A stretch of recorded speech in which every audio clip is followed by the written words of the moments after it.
Hi you guys, Ginger Cook here. Welcome to Story Time. In this particular story time, I'm going to be telling you a little bit about how to get a publisher or how publishers work, some of my experiences with publishers, and having my artwork sold all over the world in puzzles and prints and so forth, while I paint a floral of Columbine flowers in a window. So remember, these are not tutorials. This is just story time, and these paintings have been pre-sold. I might as well share as I'm painting them. You're just kind of keeping me company while I paint, and I will share maybe give you some helpful information on if you're ready for a publisher, what some of my experiences have been. How I had one publisher that was so crooked that they were lucky not to end up in jail. Well, we'll get to that. We'll talk about all these things as I paint. This is a 9x12 canvas. Again, not a tutorial. So I'm doing this in two parts. I have to do an underpainting first part, and then the second part I'll put the flowers on. All right. So I needed this kind of nice, soft, wonderful background, and in order for me to have that, I needed to do this in two parts. So I want to thank everybody with their nice comments on yesterday's story time, where I talked about art agents and that kind of thing. So I appreciate that very much. And what's the difference between an art agent and a publisher? That's a question that's come up. How do you know if you're ready for a publisher? That kind of stuff. Well, if you go to an art gallery, for instance, maybe a frame shop, and they have some prints for sale, those prints were done by artists, and and then they were what we call published and then sold, and for instance, in catalogs. For instance, there's different publishing companies, for instance, and the art gallery may carry maybe 20 or 30 different books from companies that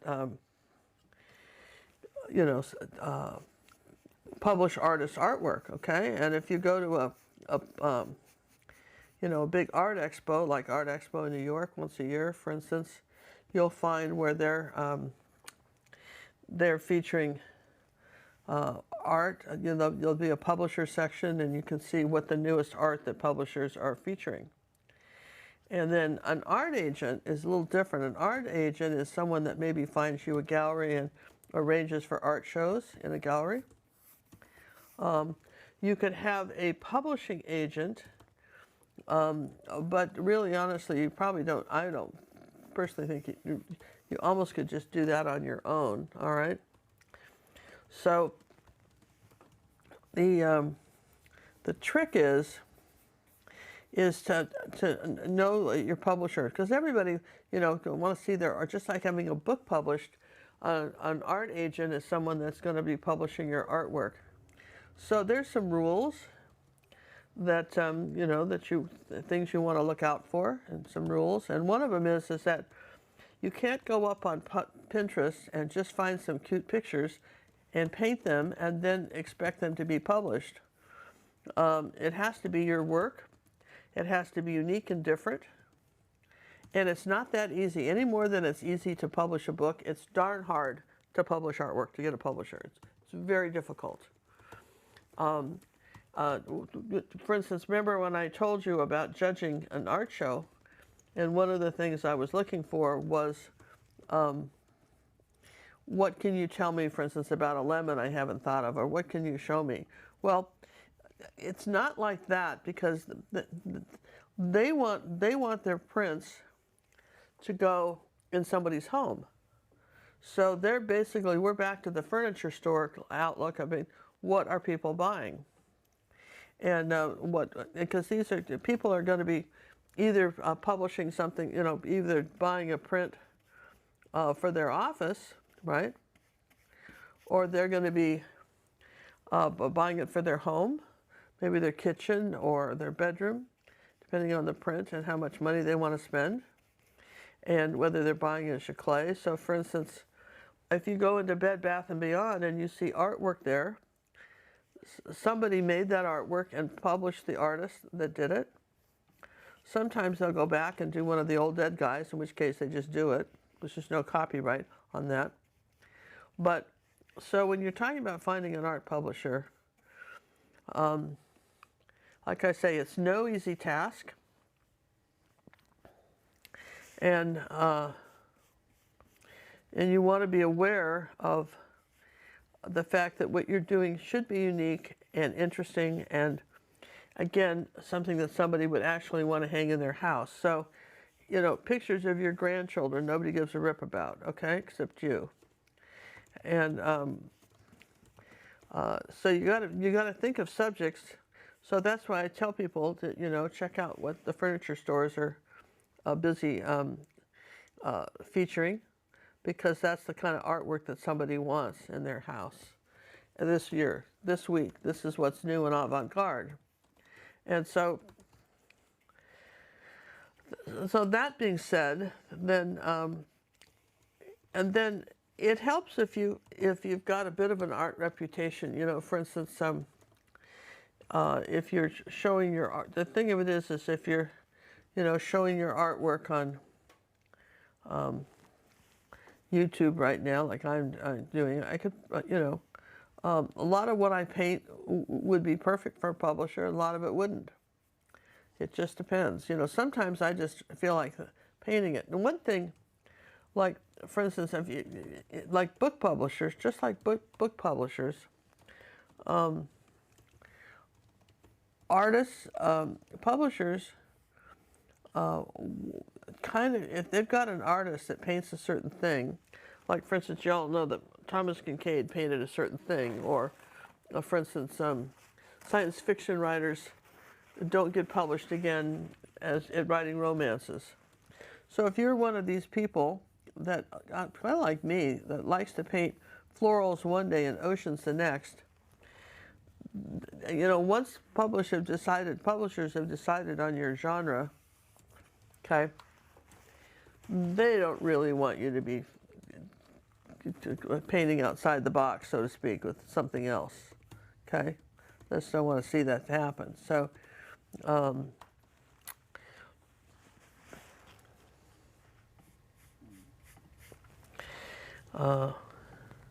got to pay attention to what I'm telling you here and paint at the same time.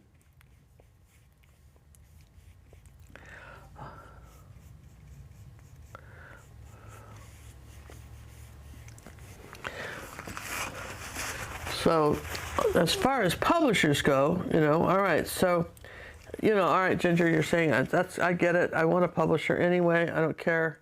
I'm sure I'm good enough, and I want to have my artwork published. Okay. So I can only tell you, I'm going to go back and start telling you some of my experiences with art publishers. Okay. And it might, and hopefully you might find it helpful for you. Okay. So back in the, if you caught up with me when I was, you know, had an art agent, I finally got an art agent. Then that spring, I went to, after I went to Europe to paint, I went to Art Expo in New York City through a gallery that was featuring my artwork, and they were publishing. The gallery itself was, some galleries, for instance, will publish artist artwork. They'll pay for it to be published and have an exclusive on it. Doesn't happen very often, but can happen. They had a young gal there who they had nurtured since she was about 16, and they definitely were publishing some of her artworks and making prints of it and so forth. And she was doing really well with it. And I can't remember if I told about how that, you know, they told her mother she shouldn't go to college. They should just paint this kind of Picasso-style artwork that she was doing, which was clever at 16, not so much at 22, and she could have used going to college. That probably would have helped her. So anyway, this particular company, they were a gallery out of Las Vegas, and I actually paid them for a booth at Art Expo. They had a whole section, and I paid them a booth for a booth, and and when I got to Art Expo, you know, Cinnamon and I went, and did she go with me that time? See what? I'm trying to think if Cinnamon went with me that time. She did the other 2 times. I can't remember if she went. Sorry, it's been a long time ago, back in the 90s or 80s, just to 2000, I guess. Last century. So I can't remember Cinnamon. She went with me at least 2 times. I don't remember if she went the first time. Anyway, when I was the thing about Art Expo, it has a lot of publishers there. So I was able to get some information at Art Expo for some publishing companies that publish prints. And another story I'll tell you about my experiences at Expo. So we're just going to skip over that and tell you how we went straight to the publisher. And so I got some names of publishers. And then I just wrote them. They had a thing about you know, a submission form that you could do online, and you could do it online, and there was a submission form of your artwork that you wanted to publish, and this was all this new stuff that I had created when I was in France. So anyway, I wrote, and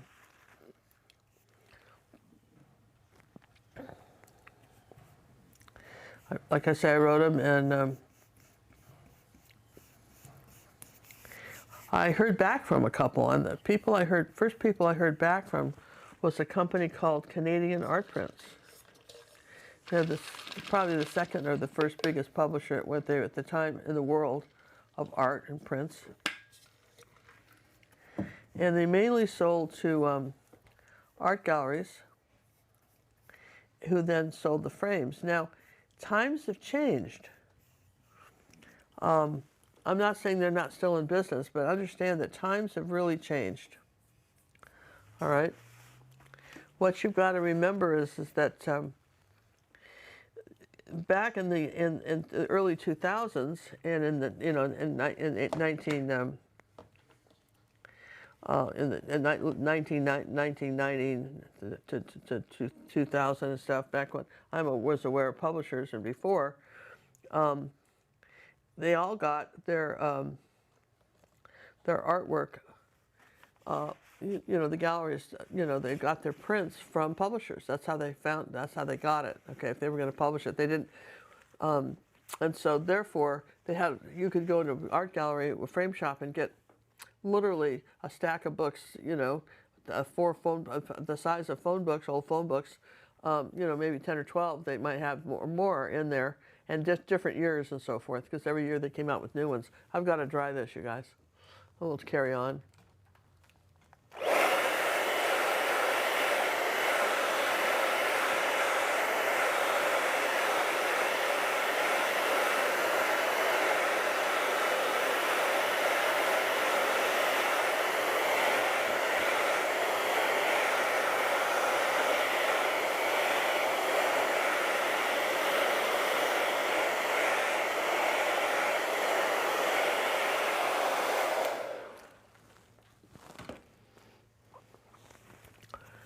So anyway, you could go in there, and it's interesting because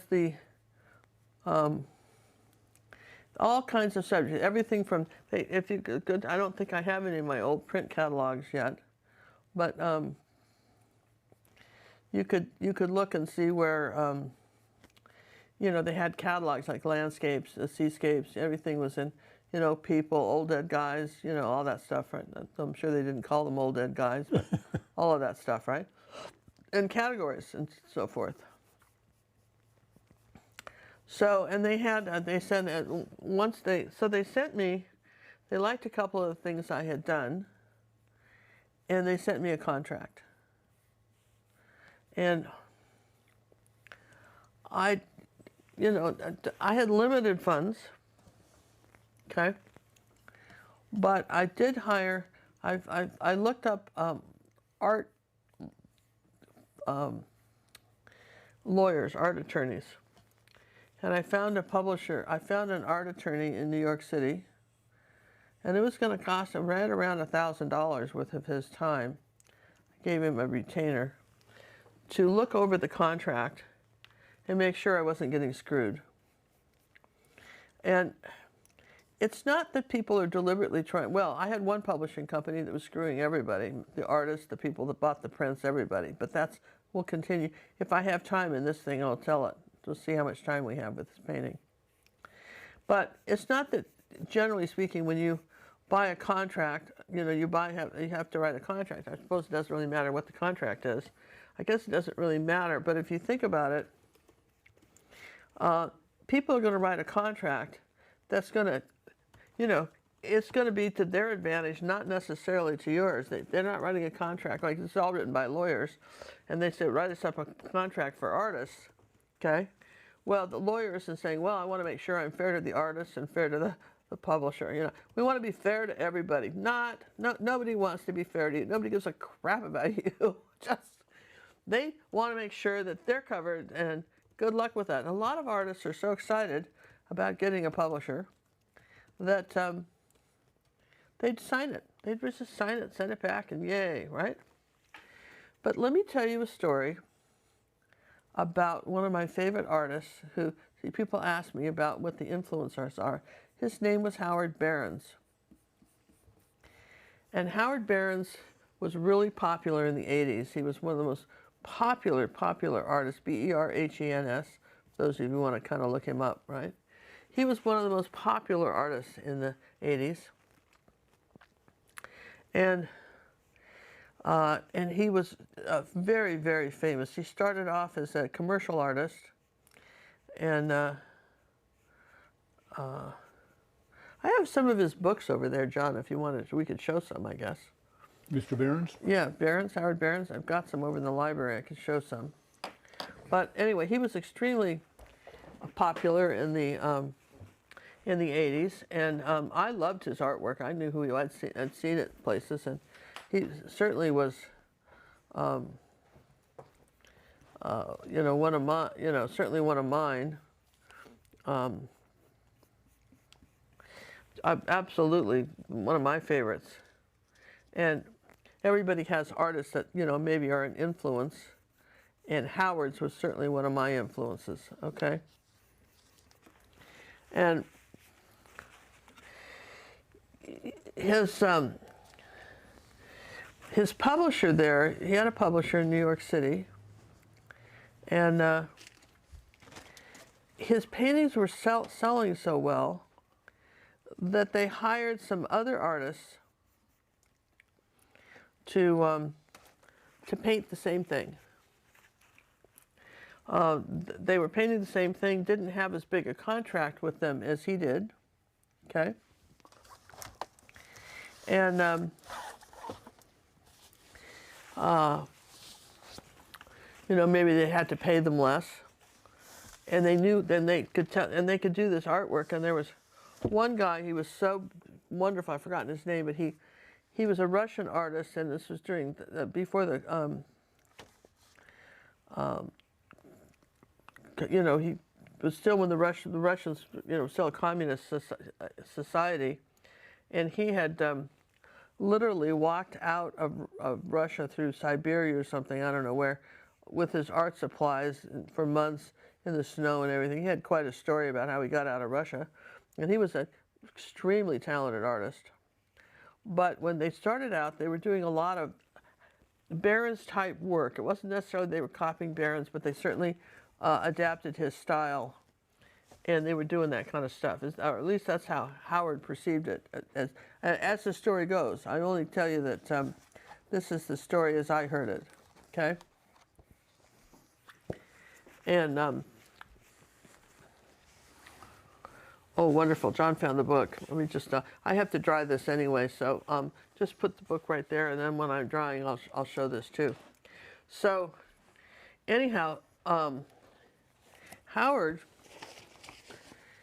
at the time, again, he had had great success. He had a couple of grown kids, or at least in high school, and the secretary apparently at the publishing company in New York, I've seen picture. We'll show you a picture of her in the book. She painted her in the book, and she was gorgeous. And you know, I don't know if it was an office romance or what it was, but he ended up divorcing his wife, and that might have been going to happen anyway. I don't know the circumstances, but she was a flashy lady, and he married her. And as the story, as I've heard it, okay, goes, okay.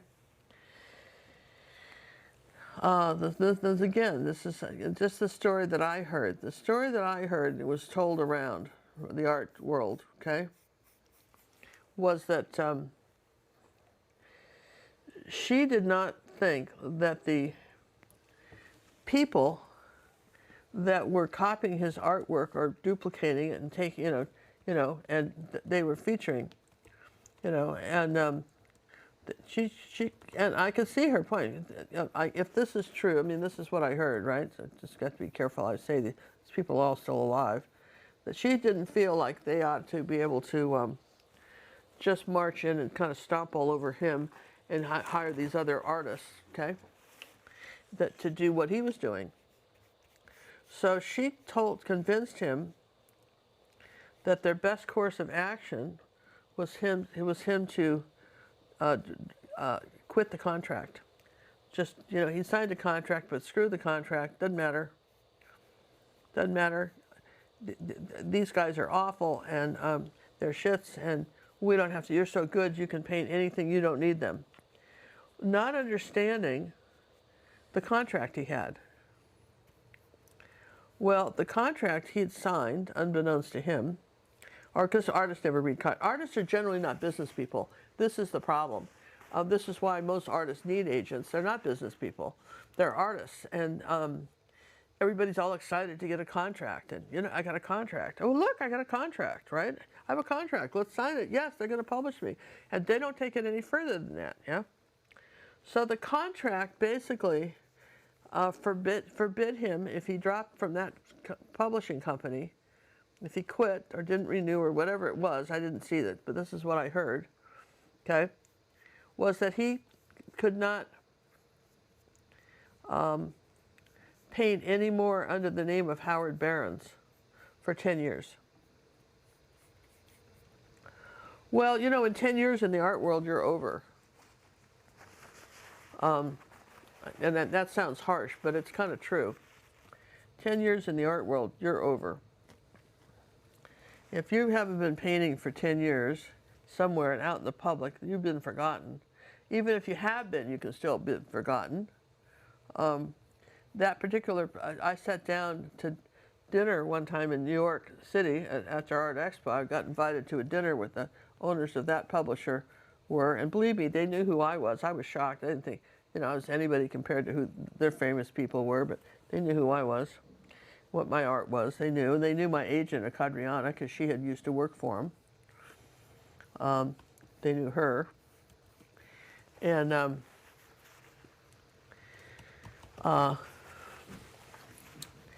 they had told me at the time that an artist's value was good for about 10 years, and then the public was over that artist. All right, but anyway, so apparently Mr. Behrens had signed this contract with them, and so for 10 years he didn't paint. And this was a bad thing. They had no idea that that's what he'd signed, okay? Yeah. So anyhow, and then I had another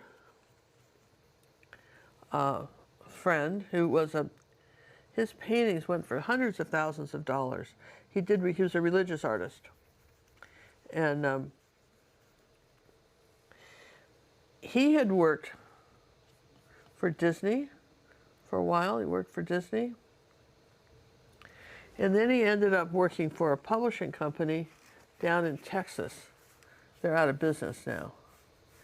And again, they had locked him into some sort of screwy contract unbelievable contract that he had gotten locked into. Once he tried to quit them, quitting them was like trying to leave the mob. Okay, you probably could get out of the mob easier than you could get out of the contracts with some of these companies once you're in them, depending on who they are. And I'm just, So anyway, I remember that because, and getting the rights back to his paintings, and it was a thing.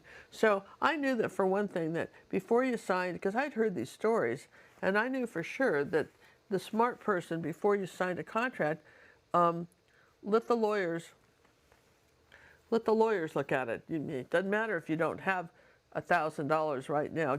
Find it somewhere, borrow it if you have to, but don't get into a contract like these other people had, and not have somebody look over the contract. So this went on. So I had the contract. I was up to have them published, right? It was all good. And the lawyer read it over, and I didn't hear back from him, and I didn't hear back from him, and apparently he was negotiating with the publishing company, and this went on for a couple months, and I didn't hear anything. And finally, Canadian Art Prints said, "Listen, I guess I did see contracts, some suggested things from it to think about it, but Canadian Art Prints wrote me back and said, listen, we can't, they paid in Canadian money, and he wanted them to pay in American money, and he had all these things. But one of the reasons I wanted to talk to you about this was because I told him specifically he had to look out for this dog in the manger contract. And I remember the first time I'd ever heard the story of a dog in the manger having somebody referred to something like that was my mother. I mean, a little kid, I still remember that. And she talked about a person being a dog in the manger. And basically, the story is that there's this dog, and he's lying in the horse's manger in the barn, and he won't let the horse eat the hay. He can't eat the hay, but nobody else is getting it either. Okay? So what I didn't want was a publisher to take my artwork and sign a contract and then never publish it, because I was too close to one of their artists, and they didn't have to publish. They'd have no obligation to take anything I sent them, and then not only not publish it, but make sure no one else could publish my stuff to protect their artists that they were already publishing. And that's what people do. Are you shocked already? Yeah, okay. That's what people do. So you have all these things that you're trying to protect yourself from. So then Canadian Art Prints wrote, he had like 20 or 30 things, and they said, if you want to sign from us, we can't deal with your lawyer. He's a problem. But they said, tell you what, just sit down a list of things, bullet points that are important to you, like the dog in the manger clause. And we'll look them over, and if we like it, we'll sign it. Now, they could have just told me to just shove off. And the lawyer and everything, he could have absolutely finished me with those publishers. So I was thankful that they wanted me enough to risk allowing me to write the bullet points. So I looked over what the attorney wrote, and I tried to translate it into ginger speak, the things that the attorney thought were really important and things I didn't really care about, right? And then I wrote all that, and then finally I thought, the big thing is I want to be able to get out of this contract if it's bad. So then I wrote, the very last bullet point was, and if for any reason I'm unhappy, you'll let me out. That seemed fair. Didn't matter what the reason was. If I was unhappy, I was leaving. And they signed it. They sent it back and said, fine, no problem. We don't want our artists. We don't want to publish unhappy artists. No worries there. Are you shocked, right? And I had the dog in the manger clause and all that stuff. So, I was lucky. They then took my artwork and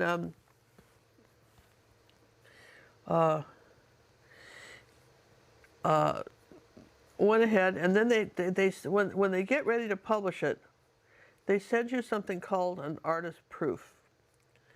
And then basically, you don't want to publish it if you, I think did they send it on the, no, they only do that with licensing. I don't believe I ever saw, I did get some proofs, but I didn't, they weren't optional comments on them. They had the proof, and they changed the size of them, with the painting.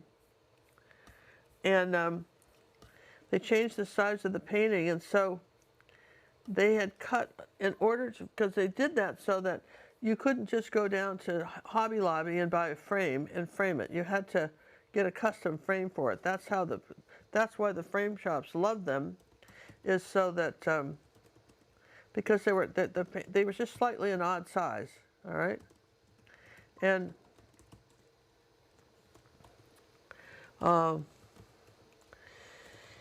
in doing so, they cut off my signature. So I had all these prints being sold around the world, and nobody had any idea who. It was kind of when you bought the print, it was somewhere on the paper, but once you framed it, there was no signature anymore. Because it never occurred to me, honest to God, who would that occur to, right? It never occurred to me to mention in the bullet points that they had to have a signature, right? That you had to be able to see my signature. I mean, why would you think you would have to do that? I didn't know. Just no idea why they thought.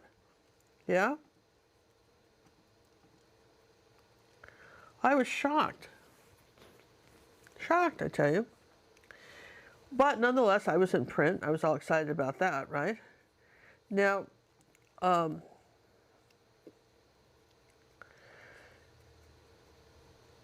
going to dry this, and then we'll go on with the with the stories of things you wish you wish you had someone like me telling you stuff like this before you just totally screwed up the whole thing, right? I mean, you look at people like Howard and my other friend, who was a religious artist, totally screwed over by their publishers. And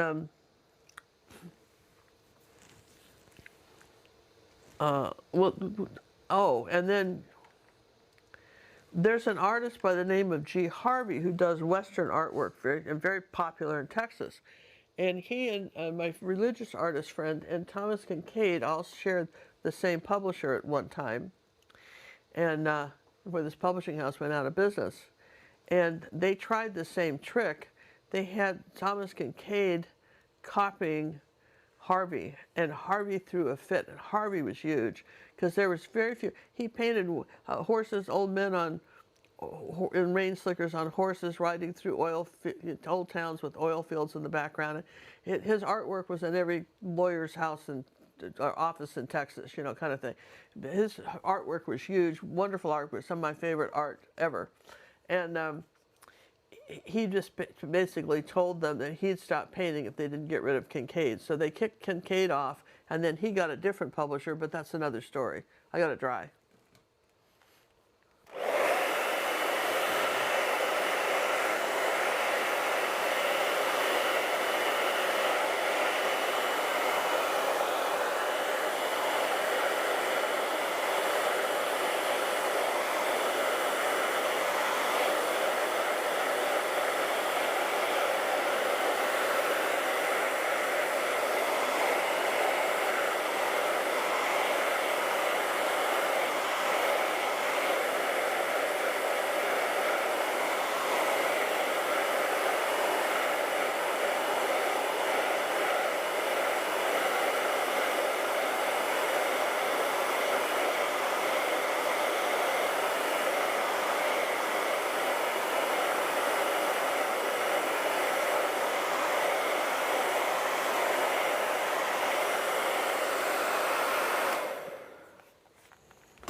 All right, now while that's dry and I can put this book on top of it, this is some of Howard Barnes' artwork. See if I can find you a picture of his wife when they first got married. I'll go through this. He had her in a lot of his, I got a couple of his books. That was a picture of her. See that? And there's some pictures of boys at the beach. But he was very famous for his Italian paintings of Venice. And you notice all the colors he had on the walls and stuff. He's since passed away, but and this is another really famous garden of his with the Italy. Can you guys kind of see that? This is sort of a close-up. He did everything with oil paint and palette knife, and it was very, very thick and beautiful. So the stuff was gorgeous, no question about it. Beautiful. You can see that's this painting over here. But you can see how thick the paint was. All right, and he was an oil painter. And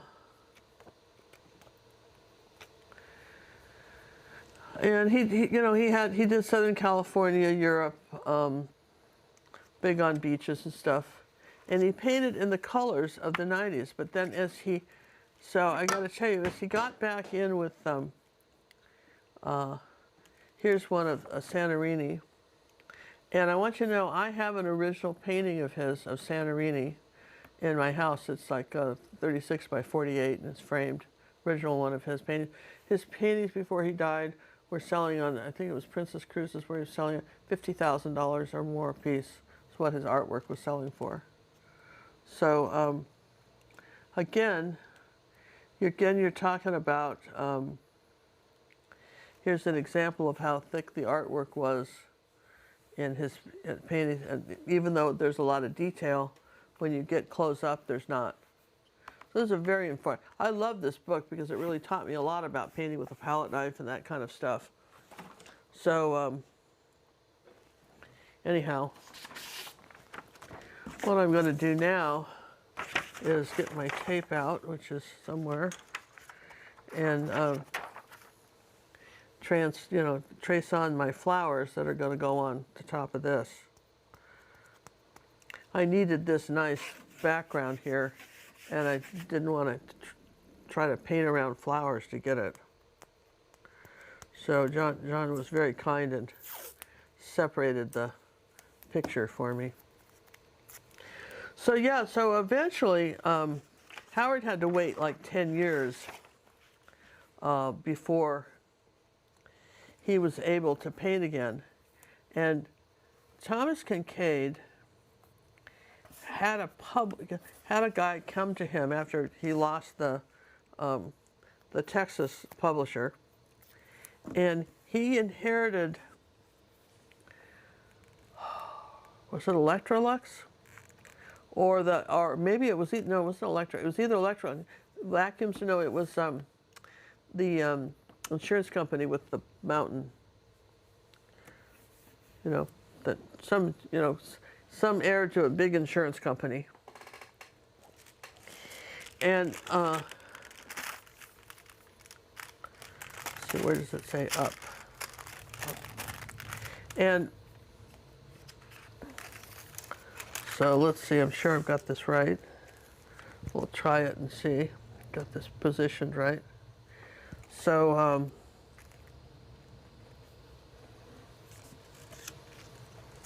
see if I have to move it.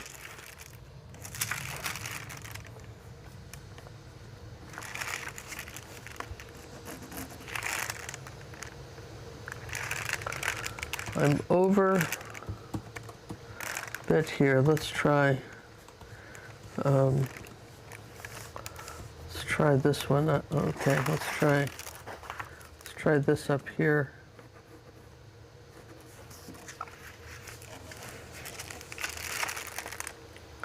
Close enough. All right, so anyhow, this gentleman came, they started a new publishing company for Thomas Kincaid, and invited Howard Behrens to participate. in the publishing company. They published his artwork too. And this was a very nice thing for Howard, and because it put his paintings back on the map and got him to deal with princess cruises and all that stuff. So it was a good thing for Howard. And it was a very good thing for Thomas Kincaid. And then he, again, was selling his artwork all over the world. And he became known for the painter of light, which is actually a very simple trick. What you do is you just paint that. I mean, that's been going on. I mean, artists have done that for centuries. He didn't invent that. He just, you know, put yellow and orange in the windows, and when you turn the lights down, the painting looks like it's glowing, and that's one of the things that the art dealers would like to do. That was one of their tricks. They would show that they could look here. Look at you. Turn the lights down on your picture; it'll glow. And I may have mentioned this, but if I haven't, I'll mention it again. He was successful with that, but then later got involved in a very big lawsuit because he then expanded out to having art galleries in the mall and then underselling his customers. You know, he would sell the same thing cheaper somewhere else, like on QVC or something like that.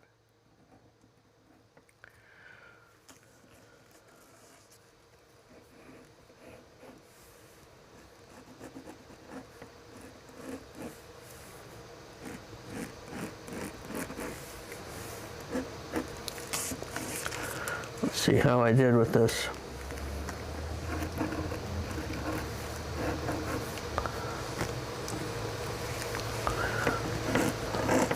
Lots of little things to draw in here.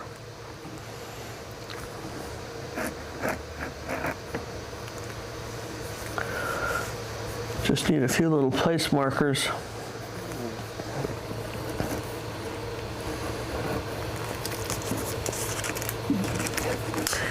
So back to, you know, those are all the lessons that that I learned from you know, what happened with those guys, so that when I got my publisher, and I was very happy with Canadian Art Prints. I don't know what I was hoping. I thought I would make more money. I made some money. It was extra money, passive income. You can make artwork was being sold when you sleep. But it wasn't like I wasn't going to be able to pay off the mortgage on my house and, you know, live forever in happy bliss because they sold it. They took a couple of paintings. And so the Canadian Art Prints would send out a magazine every month and tell you what they were looking for. But one of the things they told me after they took the first two paintings they took two to sell, okay? And then they said, oh, we only publish in pairs.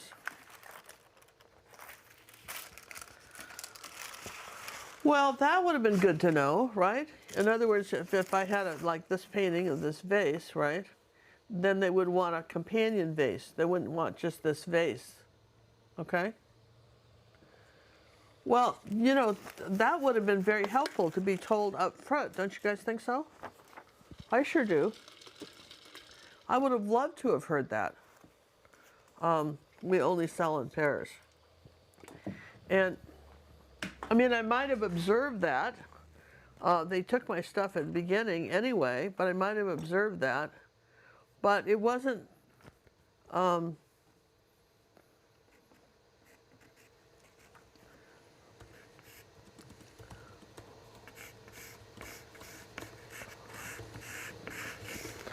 okay, I'm just kind of seeing where I am with all my stuff here. Okay, I just quite frankly would have liked to have heard that somewhere at the beginning of the conversation before I knocked myself out and painting stuff they didn't want, right? So the happy ending is I was with them for several years, and they published several of my pieces. And but again, I wanted. They did not have an exclusive with me. I could send if they didn't take a piece, I could send it to other publishers to publish it. Okay, they had first right of refusal, but if they didn't take it, that was also in my contract. I could send it somewhere else. I wasn't just stuck with it. Well, they didn't want it, but it doesn't matter. Nobody else, I can't do anything with it because they didn't take it. None of that. All right. So this is how I ran across some other publishers. Now, one of the publishers that I ran into was a company called IGI, or International Art Galleries International, and IGI sold all kinds of print art. The owner of it has since passed away, but it was a scheme. It was originally, it was like a multi-level marketing scheme, and they thought they would. They never really intended to have a publishing company. Okay, they ended up with one, but they didn't really think they would. They didn't really think that they didn't really want one. They just were going to publish a bunch of artwork, make a bunch of money, and then run. That was their thing. And so a friend of mine who I had met at Art Expo, a guy out of Dallas, who interestingly had one of those Thomas Kincaid art galleries that failed. It was part of the lawsuit. He had, he's the one that told me those stories, and he was so mad at Thomas Kincaid that, you know, words can't describe how mad he was. But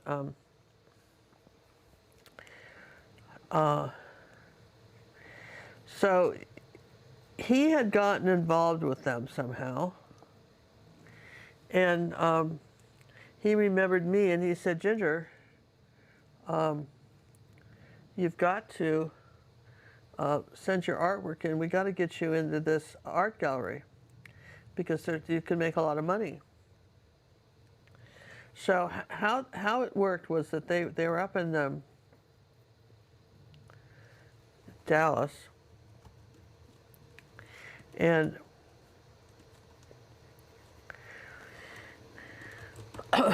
they, you know, if you've ever seen any multi-marketing companies, you know, so people, you know, bought in. I'm not totally sure because I never was involved in that part of it, but they bought so many prints a month, and then resold them, right? And they were told they were buying the artwork at a deal and they could make all this money, and they could get, you know, they were numbered prints. And what a numbered print is, for those of you who may not have heard the other stories, a numbered print is where the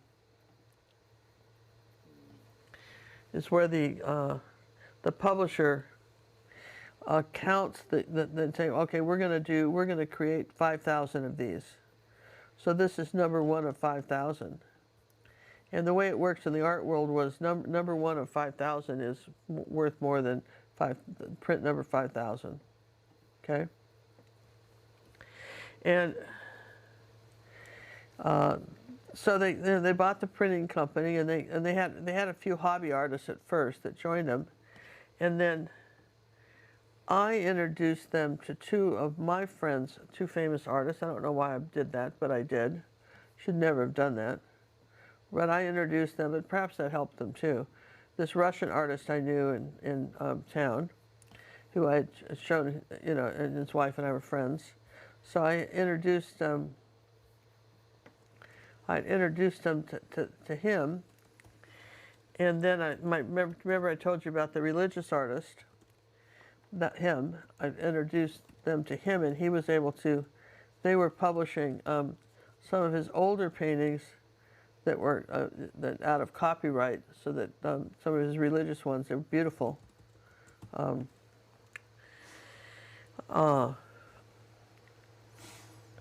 it took him like a year to do a painting. Okay, it took him a long time. Oil paints don't dry, and he wasn't fast. And but also he was very religious, and it's getting $100,000 for one of his paintings, and so, you know, the IGI was thrilled to have his artwork too. No question about it. And I can't think of what his name is right now, or I'd tell you, but I can't think of it. Tom something. And nice guy. And it was interesting about Tom, when I met Tom, is that I always had this little baseball cap on. And he hated meeting the public. He loved painting. He didn't want to meet anybody. He was terribly shy. He didn't want to go to an art gallery and shake hands. He didn't want to do any of the meet and greet stuff that is so required of artists to, I mean, you got to be able to do that, okay? Got to do the meet and greet. You know, that's one of the things. And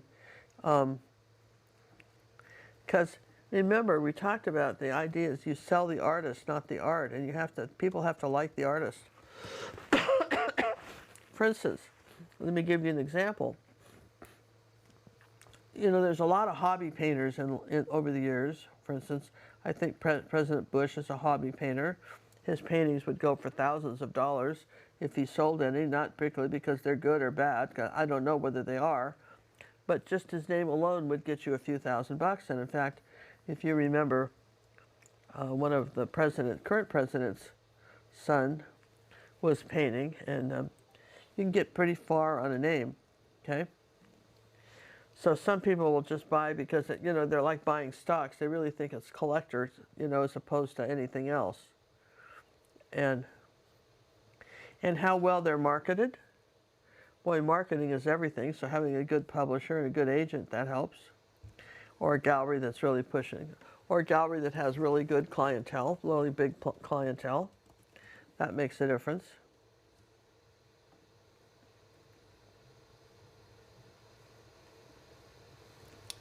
And so anyway,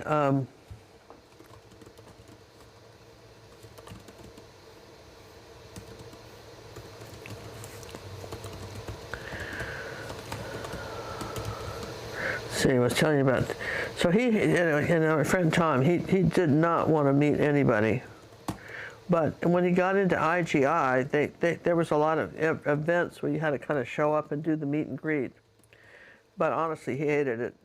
And I never minded. It was fine.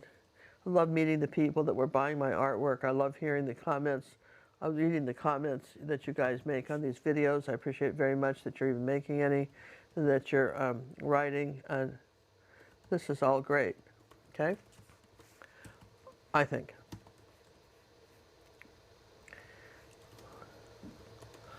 So,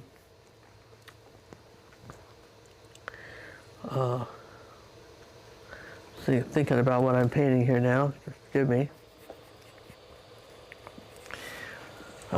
Anyhow, so meet and greet, publishers, IGI. So the problem is that I had an agent inside IGI that was pushing my artwork, and there was another lady who was in charge of what got picked. And the two of them didn't like each other, which wasn't good for me because they really did not like each other. And for instance, if I was getting so much per print, and I could sit there, and once I saw that the prints were sold, now this is not paid, just sold, right? That they had sold so many of my prints, I kept a little log thing, right? Sold so many of my prints, and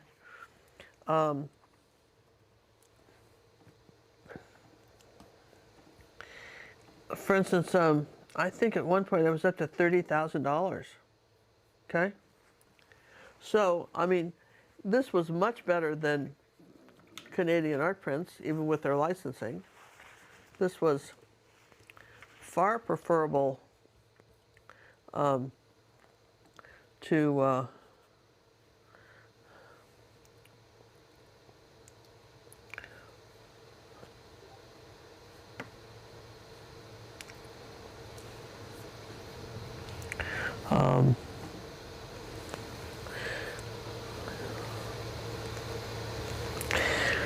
anything I'd found so far, and as fast as I could paint it, they were publishing it. I did some great stuff, man. I was, you guys know me, I'm a pretty fast artist, right? So,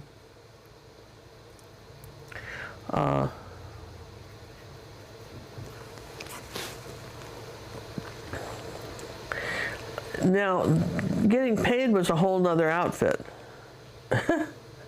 On paper, I was making a ton of money. In real life, tragically, I wasn't. All right? Because they actually had to send you the money. And they were doing a lot of, because this was a Ponzi scheme, they were doing a lot of robbing Peter to pay Paul, literally, robbing Ginger to pay Tom, and that kind of stuff, right? So, and they had to pay the artists enough so we didn't revolt and quit painting. And then we got the bill they ended up owing us so much money that you didn't dare quit because you felt that you'd never see it if you quit, right? And, my friend that had gotten me kind of hooked up into this,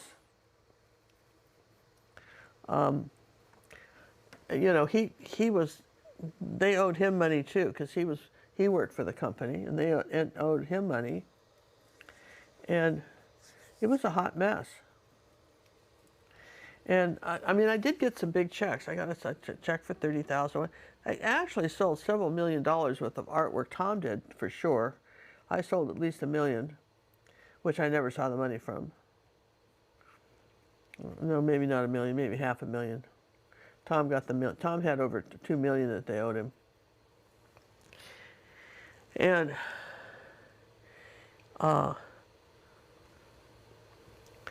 these are exciting times when you get to the point where, and I got to know a lot of the people that were buying the artwork. Okay. That was the thing. Really getting to know people that were actually, were buying the artwork, and keeping it under their bed in sleeves, thinking that somehow they were going to resell it. And I don't know. It was a bizarre concept. And my friend that got me into it, Cinnamon never liked him. He came to our house and, was convincing me to get in part of this. And she says, you got to watch that guy. She said, her expression was, he's all hat and no cattle, which is sort of a cowboy expression here in Texas. He's all hat and no cattle, and no no cattle. And but he had this going for a while, and then I had gotten in. People asked me about giclées and stuff. There was a company in Texas that I had gotten involved with for giclées, and having in order to get to have a giclée made or a good print, you have to. It's not your cell phone that's taking the picture. You have to have really, really good photographs, and it's a scan, like a scan. And I had a company down in still there, down in Texas, that how I got to know some of these other artists was that he had probably at the time one of these large flatbed scanners the size of a car, and he could scan a 48 by 60 painting. And at that time, there's nobody in the country that could do, except maybe in California, that could do that. And you couldn't do the cell phones, and even a big 35mm camera and all that stuff setup was nothing like what the kind of the detail they could get. For instance, Thomas Kincaid used him to scan his artwork. I saw a couple of the originals in there from Thomas Kincaid. He at the company, he had some of his too. And so I would have gone, I went into this, I used this company to again, to scan my artwork.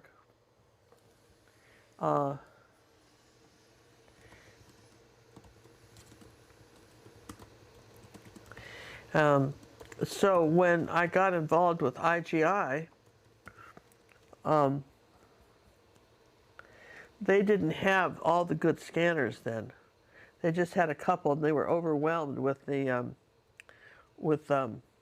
trying. You know, all this artwork came in. They only had like one guy in a scanner or something in those days, so they used the company that I, was with, for my scans, so that when I sent them artwork, I had the scans, but it went beyond that. You're going, oh, surely not. And I'm going, oh yeah, really it did. It went beyond that because let's see, why did it go beyond that? I know, I just have to tell you in a second.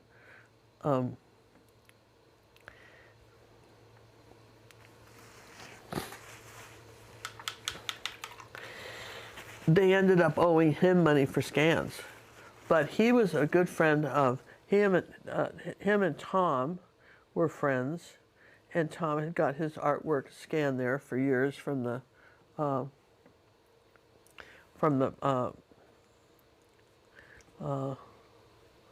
let's see, let me get some color over here so I can work with it.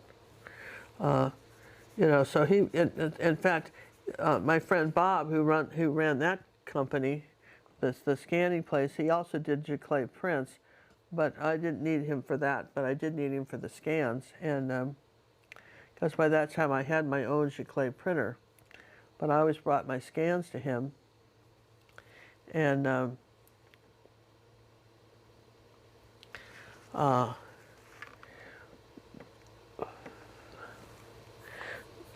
he was trying at that time to get Tom out of the contract with that Houston publishing company, and so he could sell to IGI and stuff.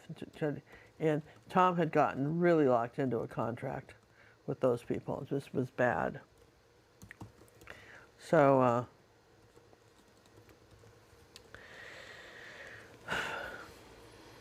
they ended up owing everybody money, but also I was not, they did not have an exclusive with me. I don't think I even had a contract with them at that point. They just, something. I had enough of a one where I could force them to pay me, but I didn't have anything locked in. So the big thing with them was the time was they didn't always release the artwork I sent them, which was extremely frustrating because I really needed them to release it. And also I needed to get paid for what they were selling. And it would be very exciting when there was when they had a release that was sold out. They would get those where, your release was sold out. That was really cool. And so I remember traveling around the country at one point, and at one point they had leased Disneyland in California for a big convention. They had these conventions which the artists had to show up at, right? They paid our way to go. And the last one I went to was in Anaheim, California. And they had, no kidding, they had leased Disneyland. Can you imagine? And we went that night. I worked all day signing prints all day and getting my picture taken in a big auditorium. There's all the artists were there and the artwork was up and all that stuff, and then anyway, worked all day signing prints, and then that night, it was after dinner. We got to, it's probably about 9 o'clock. We had Disneyland to ourselves. We went over there to just, and you could bring a guest, and I invited some friends of mine that I had met at Art Expo that also, later I got involved with as publishers, with the girl, and I invited them to go with me to Disneyland because I was out there by myself. I didn't take the family. And her husband had worked her husband was a carpenter. He worked building the rides. Okay? No kidding. So he knew where to go. There was there's just people managing the rides. There was no meet and greeters or anything like that. You had to figure out your own way around. And imagine any ride you wanted, you just went on, no lines. And we went till I think at 2 in the morning when they closed it for us. And I don't think they ever paid the Disney company either. One of their executives at the IGI publishing company had worked for Walt Disney. She knew an in with them. She'd worked for the Disneyland out there in California at one time, so she knew people. And so she told them, so she got the permission to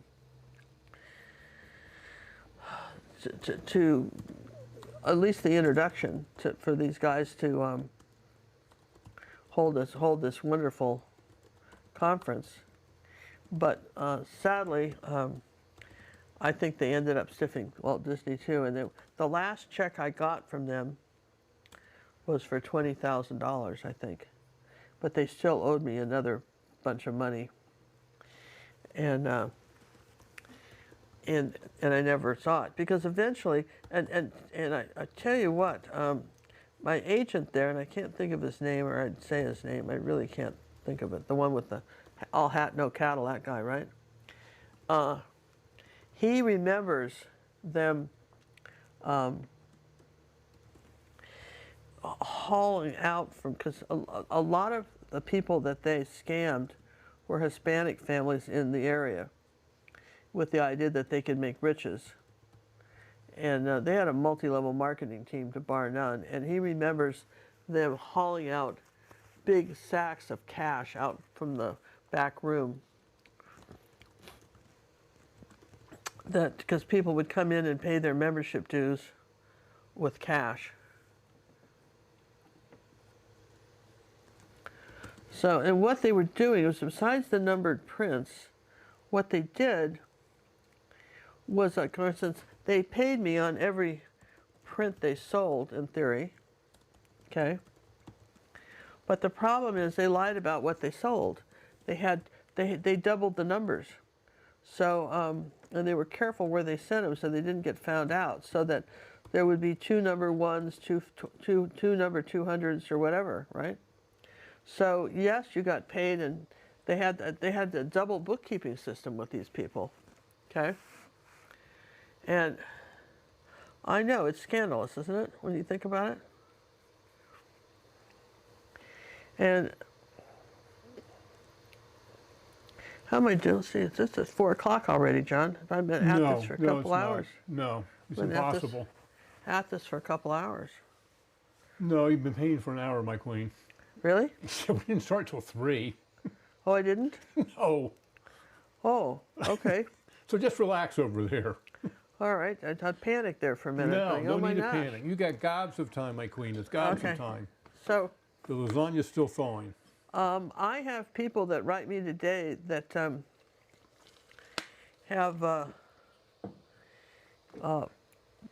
that were part of the multi-level marketing scheme, and were high up in the, because it was you made money on the people below you. You know what I mean? How those work.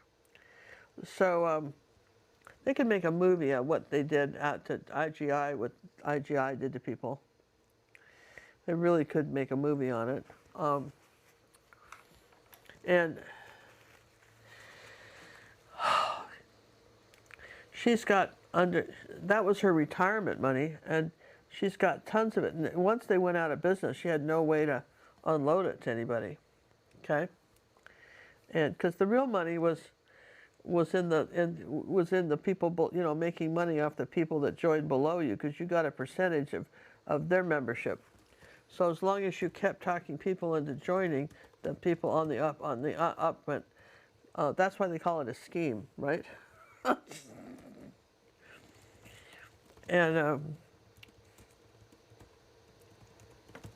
the other thing they did, which I forgot to tell you, but we'll share with you now. The other thing they did was that even though they only needed the scans, part of the deal was they got the original paintings. You had to give them the original. But you know, you were making, like, if you got $30,000 from a print, I guess they can have the original, right? I mean, let's get real, right? Okay, so they took the original. That wasn't such a bad deal. Do you agree, John? I mean, you know, they wanted the original. What the heck? I felt like they kind of bought it, right? Just some small. These are just the, you know, strangest things, right? Aren't they? But when you hear all this, and so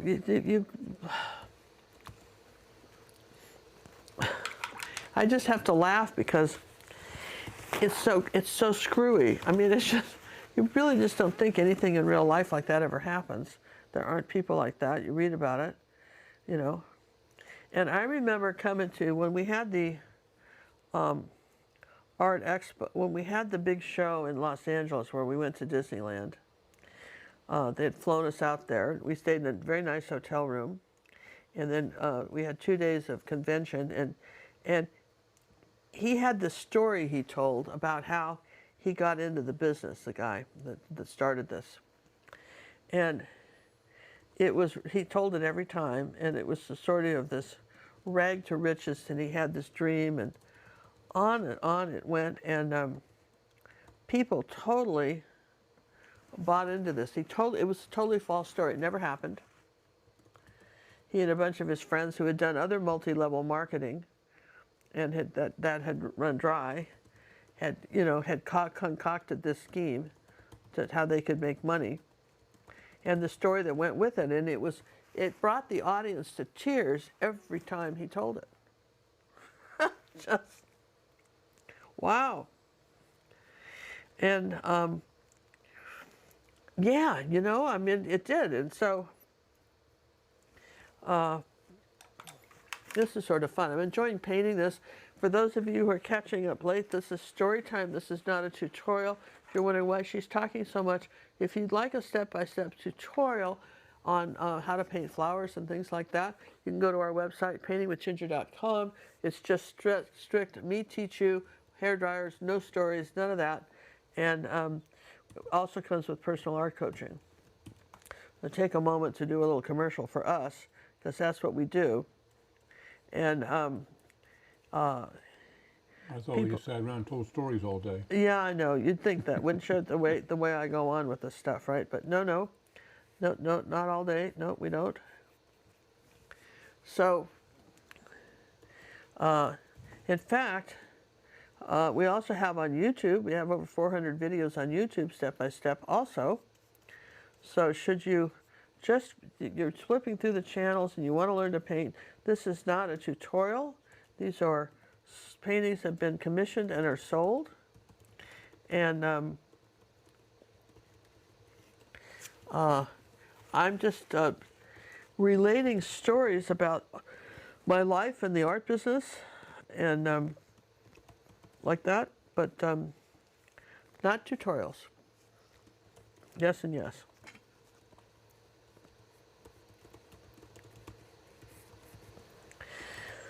Anyway, back to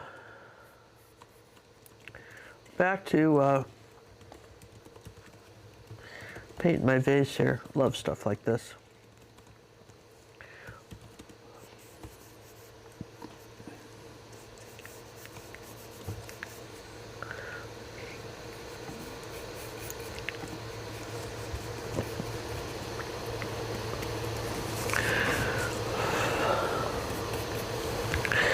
Oh yeah, so we're talking about, so he ended up with a lot of my original artwork. And what they did was they would give the art away to people who reached certain levels in their sales. They would give the paintings away. That was the deal. If you reached a certain level, you could get one of the original paintings. It was a big deal. And not very many people reached those levels, so they didn't have to get, and basically the guy that was running the business, he got, you know, his friends got him, stuff like that. So, and as I started to tell you, when we were in this, out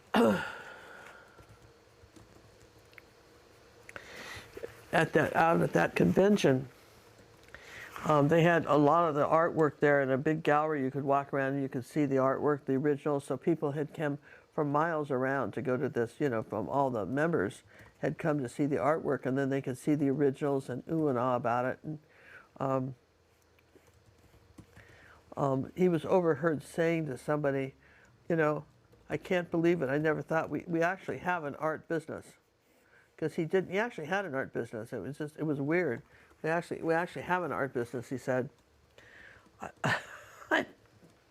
I know, you're going, oh my God, you're surely not, but that's what he said. And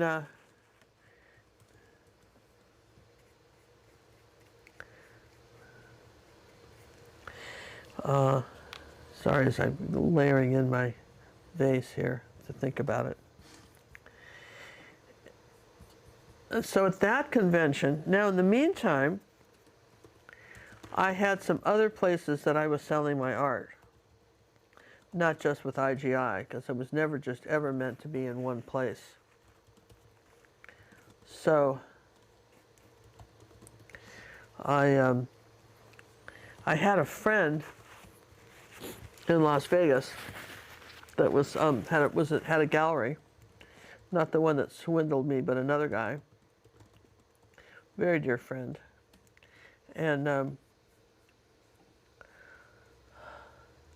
he's another story. That's a totally another. That guy's another story with the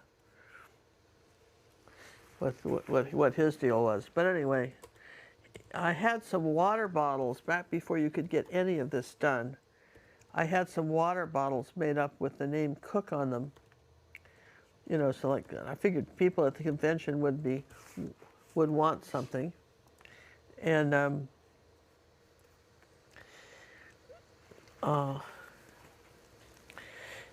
I had like 4 or 5 cases of these done, custom done.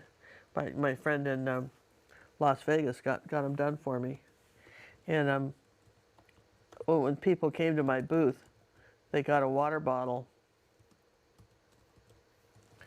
with the Cook on it with the big slash and everything, right? Collector's item today. Yeah, and I think probably I have one downstairs somewhere hidden. I don't think I threw them away just because they were sort of keepsakes. But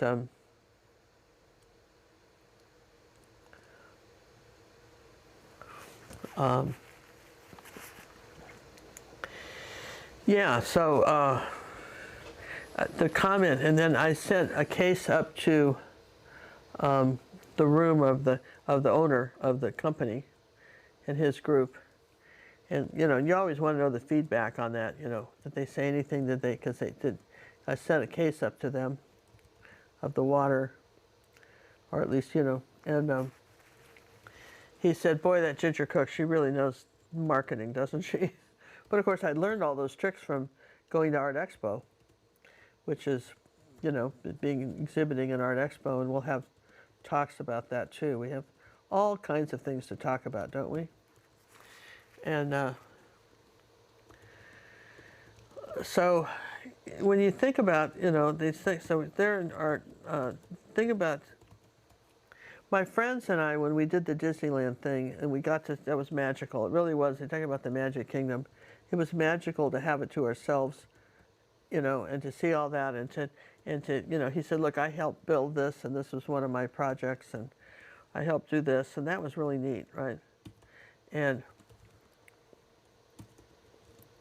So there were some really good moments on that. There's a lot. I was very tired. I'd been working all day, and it was hard to get a ride back. This was before Uber. I know there was a time before Uber.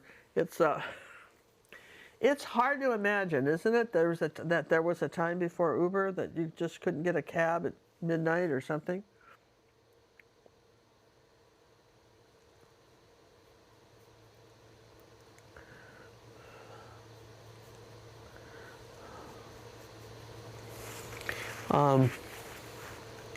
Yes and yes. So,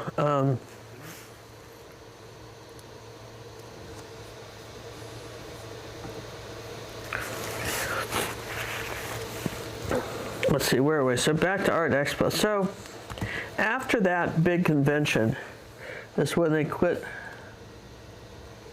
paying for good. They still owed us money, but they were still publishing, and they called us up and said, look, we're having some difficulties. They always had reasons why they couldn't pay you. And hang in there with us. If you'll just do us this one last group of paintings, we can get you paid and all that stuff, right? But remember, the members were getting screwed too out of their commissions. And things were looking bleak, and the people that were in their above links, whatever they call that, they were having troubles too. And then the company ended up keeping the artwork, the original artwork, and owing us money. And not paying. Yeah, huh? So That just doesn't seem right. what's that? It doesn't seem right not being paid. Well, of course it wasn't right, but that's what they did, and because it was a Ponzi scheme, they were crooks. They were total crooks, right? So I guess So that's of the course bottom line. that was the bottom line, was that these people were crooks, right? And that's just what they did. That was their MO, being crooks. Sad to say that, but that was their deal. They were total crooks. And it's kind of funny now when you think about it, when I tell you that, yeah, of course they didn't pay, they were crooks, but I was lucky I made any money at all. The people that bought their artwork got totally scammed. The people that got some of my original artwork did okay. In the sense that, well, no, nobody did okay with them, really. I mean, let's be real, nobody did okay. And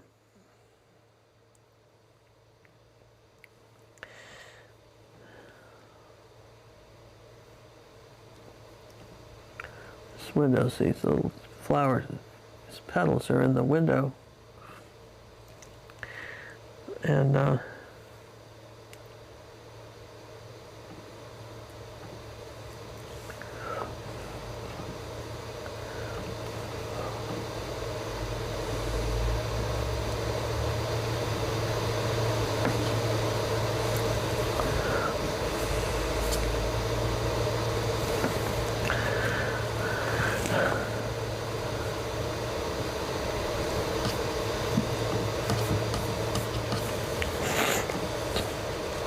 but moving on to the publishers. God, Ginger, there's more publishers. There's always more publishers, right? So I was kind of burned after them.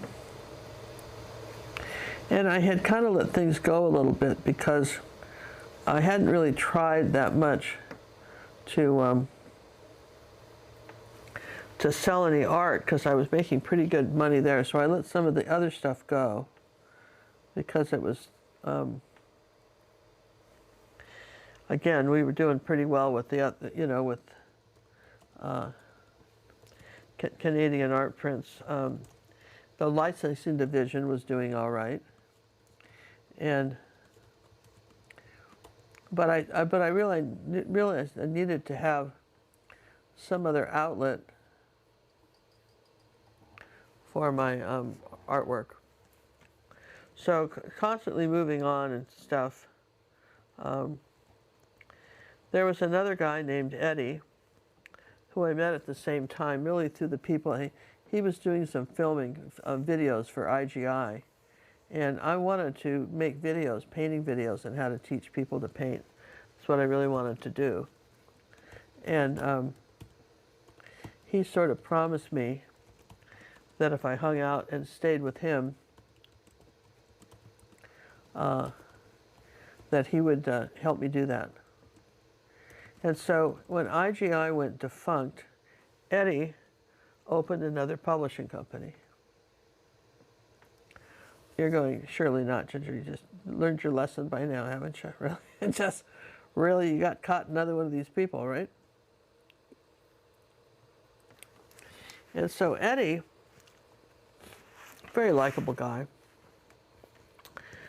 I think he was Russian, grew up in Russia. Originally, you know, he got to the United States soon, but he had friends in the Russian mob. Found out later. He was all involved in all kinds of the scary, nefarious schemes. But you know, when you meet people, you don't necessarily know that, do you? And that's not your first question. Is you're Russian, so you know the mob, or you know, you're not going to say that, right? So anyhow, Eddie.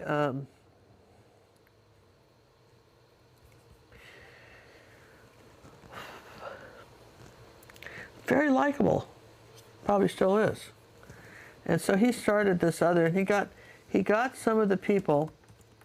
He felt like IGI could have been a success if they'd done it right. That was his story. If they hadn't been crooks and actually paid people and done all that, it should have been okay. Okay? That was the problem with IGI, was that they were all crooked, but he was an honest person, and he could make it work, and he had some backers. And so one of the couples I met up there that got involved with him, older couple in their 70s, the one guy gave him his life savings. He was actually fairly wealthy. And at this point, Cinnamon's husband, John Cooney, has said, listen, Ginger, you're not good at making these business decisions. You're getting screwed over. Let me be your agent. And he came up with the logo. I will be the hand that protects. I will be like a gauntlet. I will be the glove that protects the hand. That was his thing. Clever, right? Very clever. And, you know, there's a rule about don't get involved with family. Everybody knows that. I knew that from when I was in high school. Because the rule is, before you lend money to a friend, decide which you need the most. So there's never any loaning of money. It's always a gift. If someone's kind enough to pay it back, well, that's all very well and good. But don't get your hopes up, right? Don't make the deal based on that. But John was not prepared for Crooked Eddie either.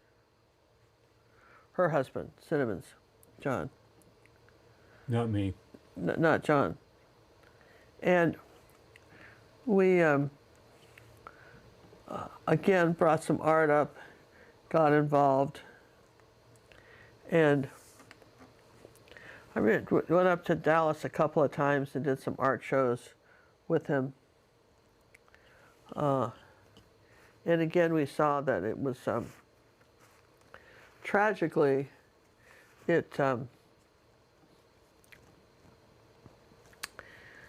was not to be. Does that make sense?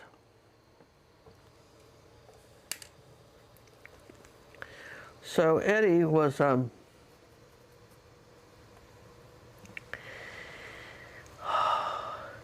he ended up borrowing money from these people and not paying them back. And our friend, this other lady, they got totally taken by him. Never saw the money.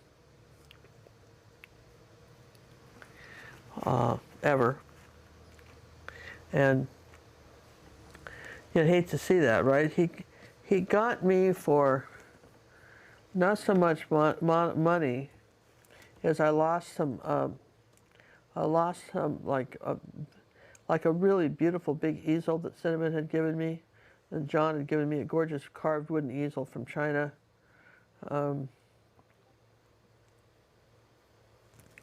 I lost stuff like that. Okay. Which you hate to see, right? And nothing ever came of it. Just a waste of time. And that dissolved the art company of the hand that protects the... We just never talked about it again. Does that make sense? We just kind of let that go. We just... it just, just never happened. As far as, making any money from those guys. So anyway, so back on track with the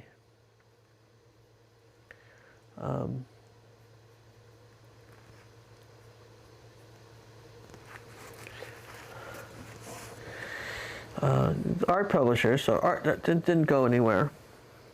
But not to be deterred. Okay. Still looking for my publisher. Okay. I ran across in an art gallery an agent, a publishing agent from England. Well, he was a rep. He was a rep, not really an agent. He was a rep. And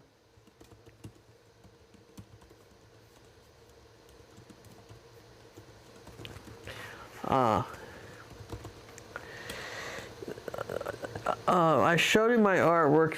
He gave him one of my postcards. And they contacted me, Felix Rosenstyle in England. And they took some of my artwork to make prints. And one of the things I learned from them was that they didn't want any paintings with closed gates. I know. What are you going to do?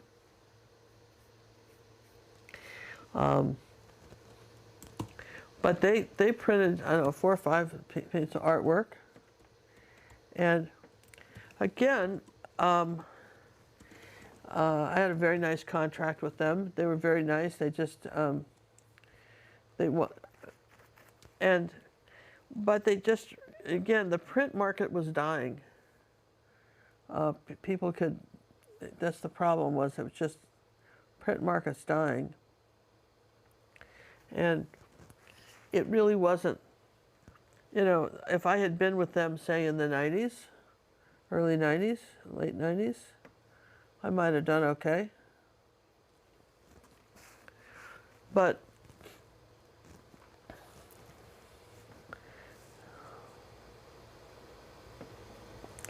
not how it was by the time I got there.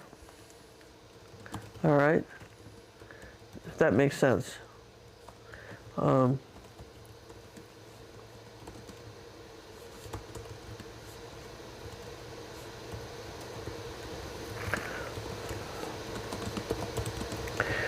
so they sold some artwork.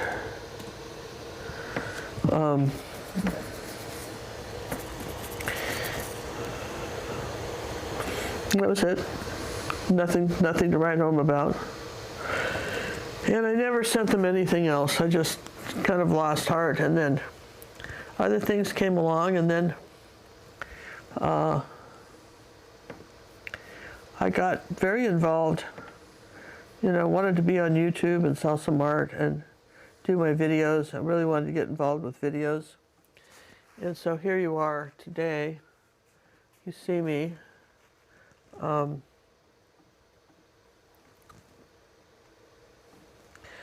Doing videos and painting.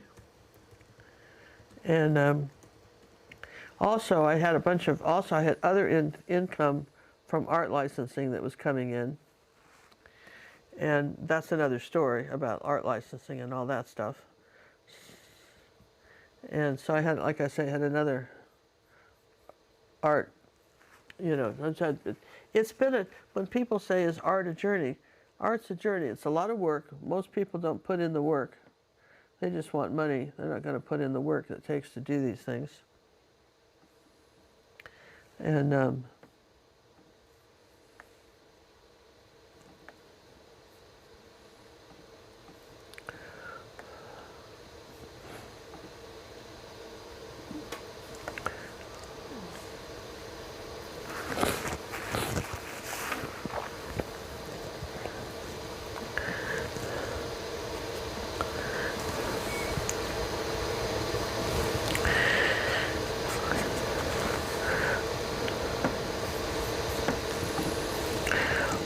but one thing I know for sure is travel is key in coming up and being inspired and coming up with the original work. John and I spend a lot of time traveling, and people think we're on vacation. And my darlings, we are not on vacation. We work the whole time we're gone, even if it's a cruise. Cruise is just a vehicle to get us there so we don't have to fly. I hate flying. But John, we've invested thousands of dollars into good cameras and computer equipment and stuff like that. And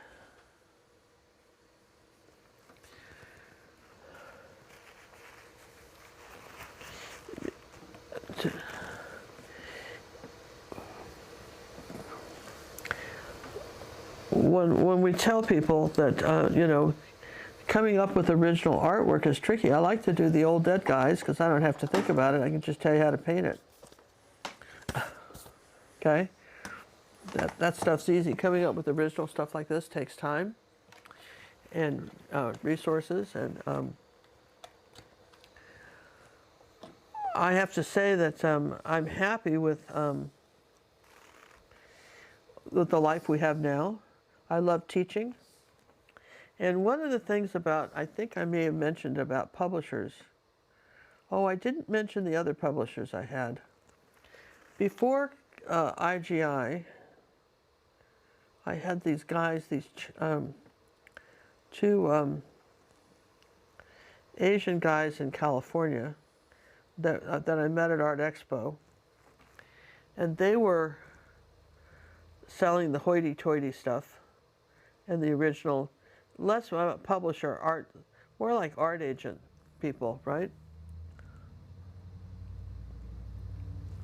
And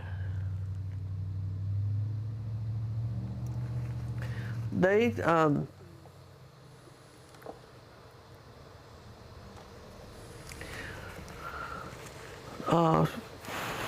artwork that they sold, okay, and that they showed at Art Expo, okay, the artwork that they sold was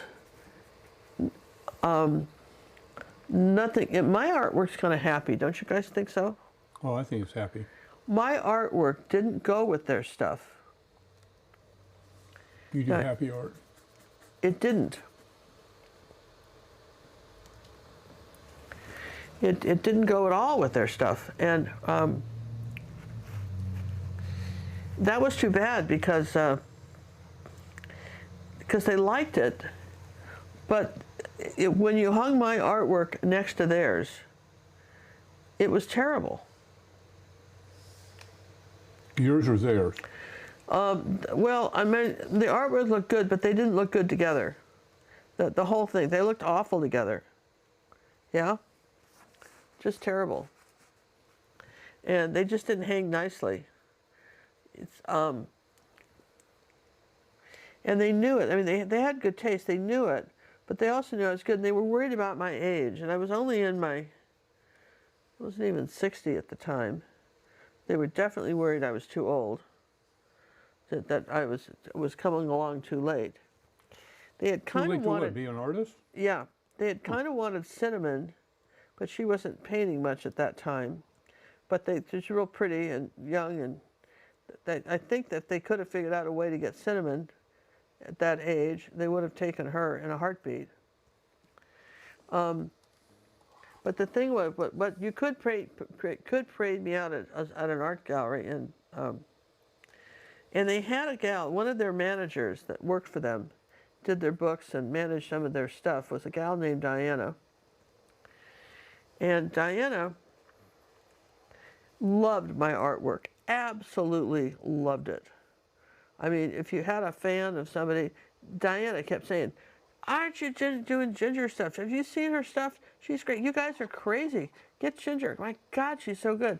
Diana, you know, who doesn't like someone that thinks your artwork's great? I love Diana. Who didn't love Diana, right? Man, she loved the artwork. Yes and yes? She loved it. Well, what's not to like, right? So, she, you know, they'd come over and they'd say, I could get you a meeting. And I can get you a meeting with very serious. They're willing to meet you, and you got to be here at a certain time. And you know, you'd think you were meeting the Pope the way she carried on about meeting these guys. They were just a couple of guys, right? But talk about starstruck, and they were beautifully dressed, rich, snotty, really. We don't need snotty. Full of themselves. We don't need snotty. Just, you know, and, you know, made a lot of hopeful noises about me. You know, maybe they'd publish me. They were thinking about it, and, you know, all this stuff. And but again, they were still with the dilemma I was with them was that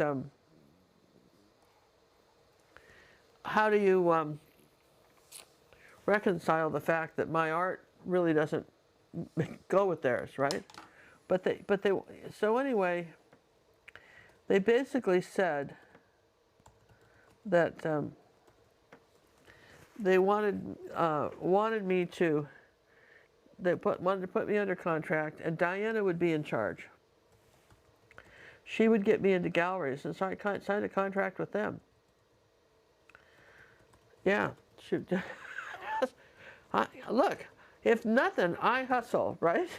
Does that not give you the feeling? There's nothing else, I hustle. So, signed a contract with them, and again they were running a contest of the artist of the year and had people vote for their artwork. And they had that and they wanted it like the Academy Awards but for artists. And so that has to be, I have to tell you about those stories about how, you know, I got nominated for that. It's one of the best artists in the world, along with some pretty impressive names, I want to say. And I'll have to show you my trophy and how that went, okay? But one thing I did do when I was at Art Expo, which is kind of important, is that there was a charity there raising money for, I don't remember what, but something. There was a charity there. And I took one of my pieces. How long does it take me to paint something, really, right? And brought it over for them to give away at the charity, this art auction. It was an auction. And it was going for charity. And I said, sure, you can have one of my pieces. And that's how Diane saw my artwork. She saw it and couldn't believe I was giving it away. And she was bidding on it like a crazy person. And she kept getting outbid. All right. And come on, you guys, this is so fun, right? She absolutely kept getting outbid. And she was being bid, and the guy that was bidding against her was this man by the name of Rashid. He was in college at the time. And I guess Cinnamon was with me at Art Expo at that time. She had come because we had gone to, at Art Expo, you imagine like a big, like a home show, except it's in a big auditorium like that, and it's for artists, right, and art. So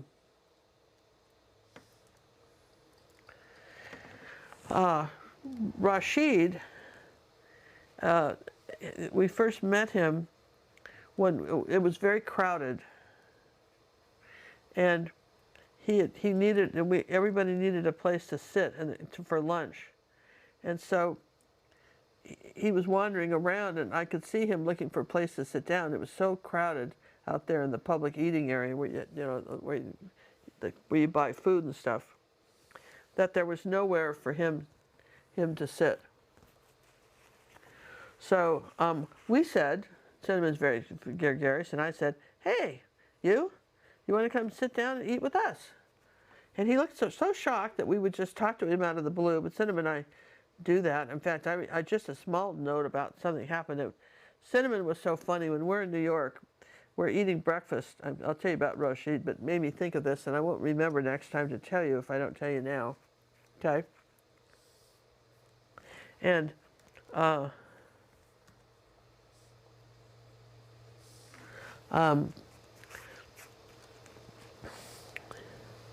Rashid, oh no, we're eating breakfast, and there's the tables are so close together, your back of your head, if you lean back, you'll touch the head of another person, and crowded I've never been in a restaurant so crowded. Apparently, that's typical of New York, apparently, I don't know, right? And anyhow, so Cinnamon is listening to these two guys, these tourists, and one of them, and they're speaking in Japanese.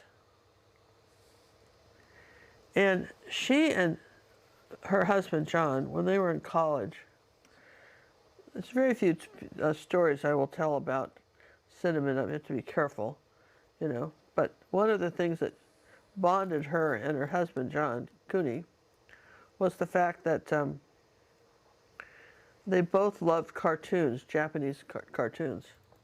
And they would race home from college, just like when she was a little kid in school. They would race home and to watch Japanese cartoons. And some of them are beautiful. If you've ever seen them, they get totally into the story. So she's listening to these people and these two boys in Japanese, and she answers them in Japanese. She doesn't speak it, but somehow she's, just from all the cartoons, she starts talking to them in Japanese, though she doesn't speak Japanese. I don't want you to at least be misled. She actually doesn't speak it, but she was talking to them in Japanese. Come on, isn't that hysterically funny? Really, honestly, yes and yes. So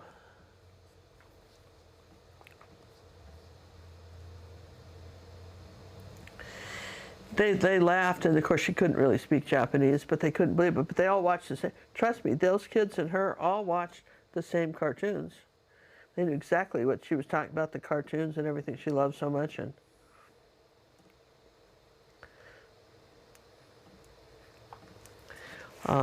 anyway, I think that's kind of fun, don't you? Who doesn't like a good cartoon? Yeah, she likes cartoons. She always has. And the worst thing I could do to her when she was a kid, I think, is not punish her. It was just take away the television. That was just God. You thought I'd killed her. Just took away my TV. Yeah, I did. But that was I got compliance. If you just talk about compliance, I certainly got compliance doing that. So anyhow, back to then. So Rashid was sitting at our table, and he was a photographer. He was in college at the time, and he was taking photography. And he very much wanted to find a publisher for photography. And so I had told him about where the publishers were. Okay.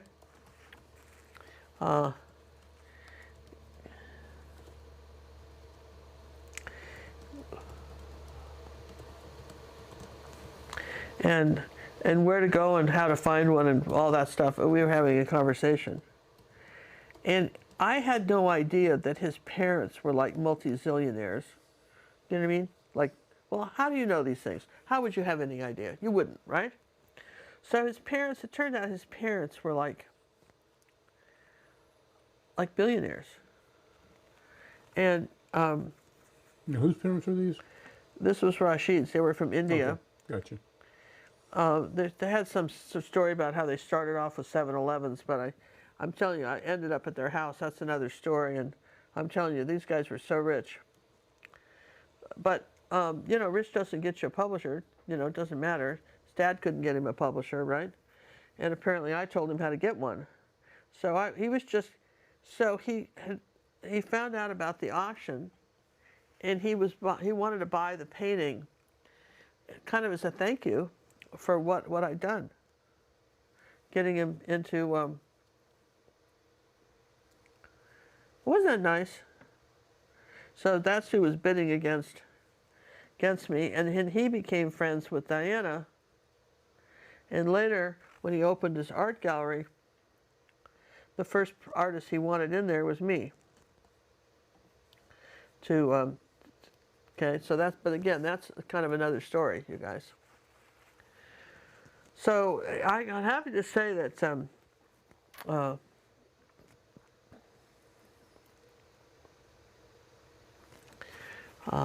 it's been an interesting journey, all this painting.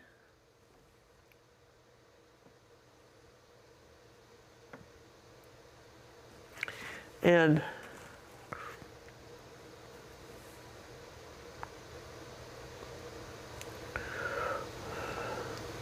making sure I've got all my lights here. If I don't,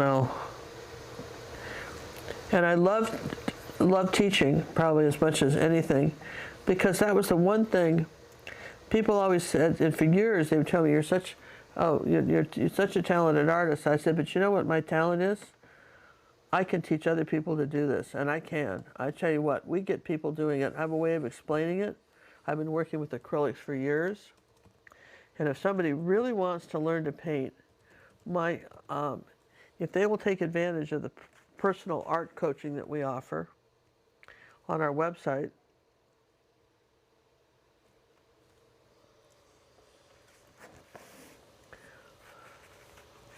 you would be amazed at what you can learn.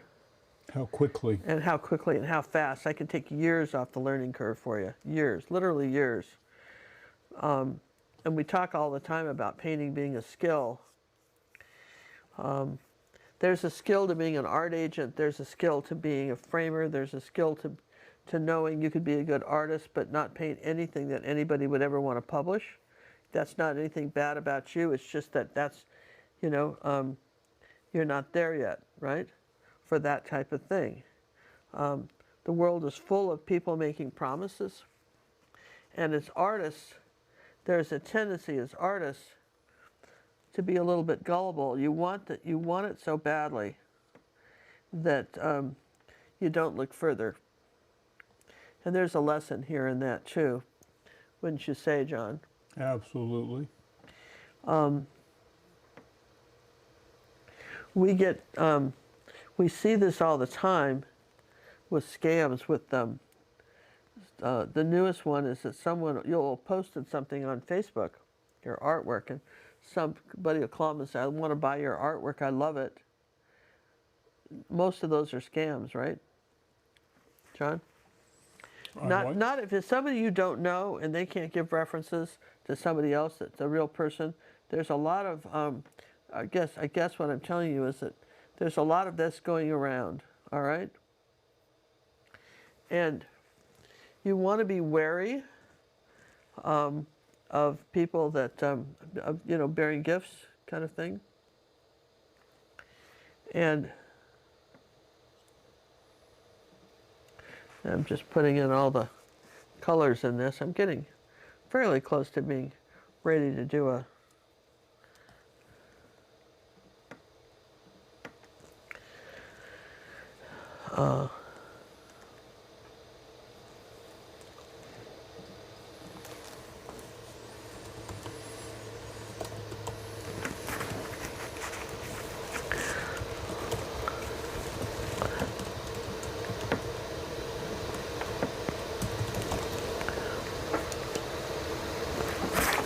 do something here. Go back and kind of touch up a few of these flowers.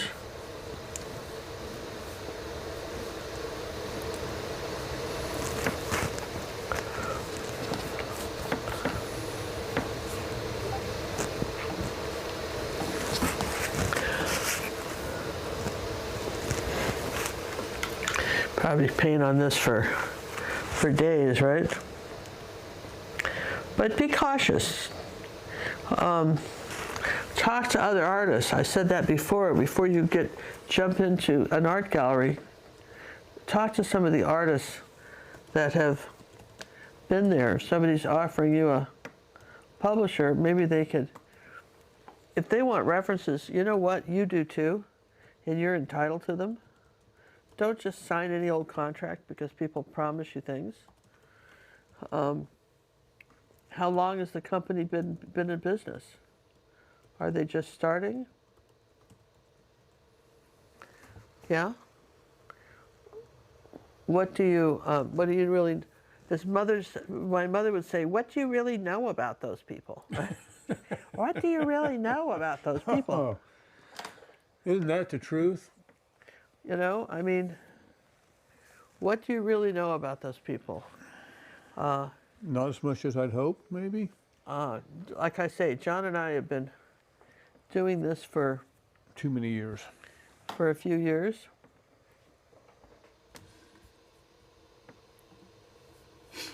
And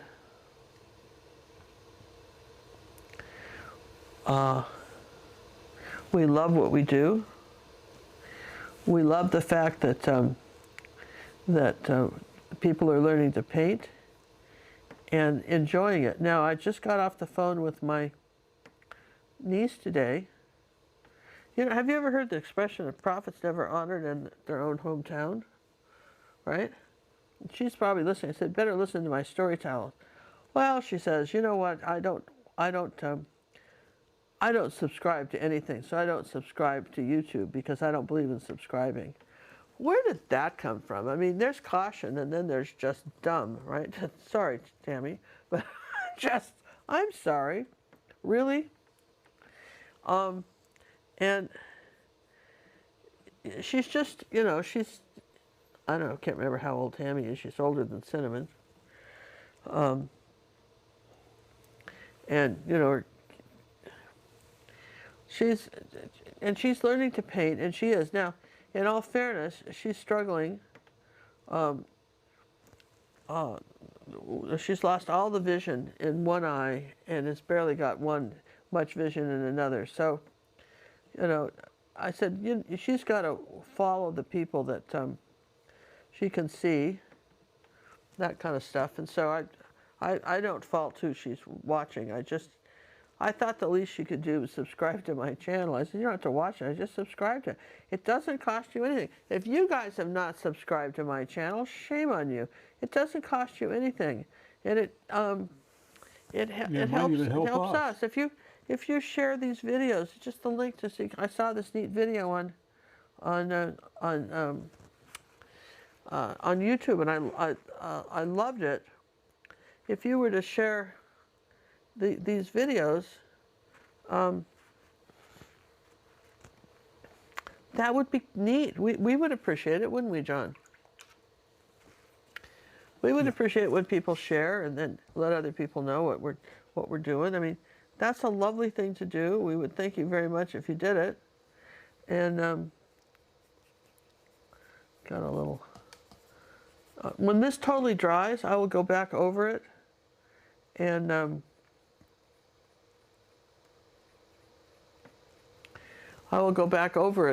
wipe off any chalk marks that are on here. Just so someone's going to go, what about all the chalk marks, Ginger? You'll probably do that tomorrow. John will do it before he varnishes.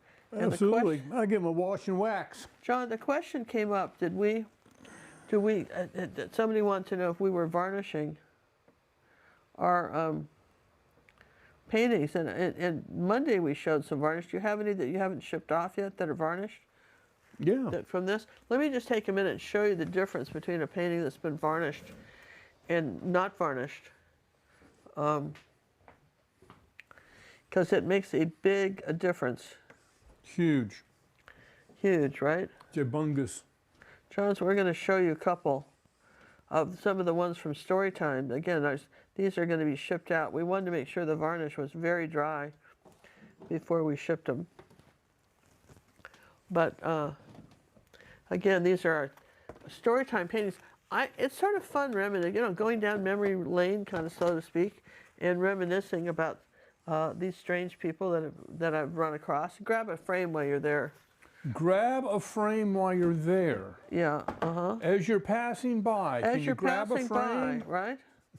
Yes, exactly. So, as you're passing by, John will grab a frame. But Varnished, not varnished. Okay. So Draw while your painting and give it to me. You can. Let's just dry this real quick, and I'm going to give it to John.